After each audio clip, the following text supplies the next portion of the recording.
What if you were living a double life?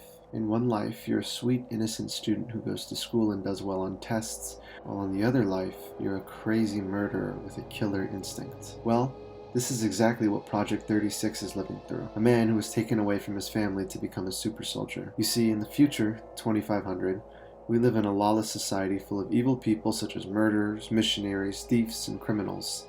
There is no order and there is no rule, just pure chaos. Amidst all that chaos, however, one man decided to try and change that. His name was Mr. Z, a businessman with a hunger to save the world. Mr. Z ran an orphanage, except it was no ordinary orphanage.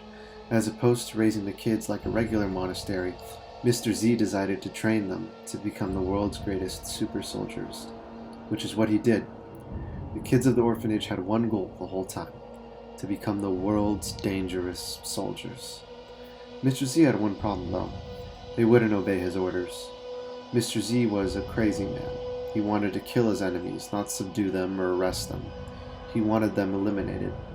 But the kids of the orphanage didn't want to kill. It's unnatural and inhuman.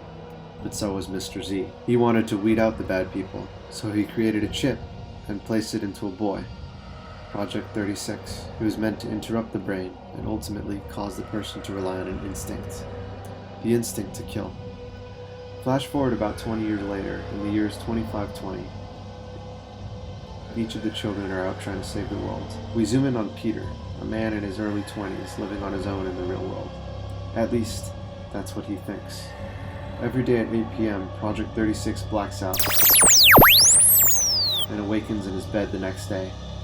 Growing up, he was told that he was sleepwalking, so he chooses to ignore this. Well, August 31st was no ordinary day. You see, the evening started normally. He was sitting in his room playing video games when he blacked out, until he awoke, this time standing in his room all alone. As he looked all around him, he saw the body of a bloody man holding a gun. His hands were all red until he blacked out again. This time, he awoke in sight of a tiny little room with a giant light flash in his face. He was asked to recite who he was, and he replied, "Peter."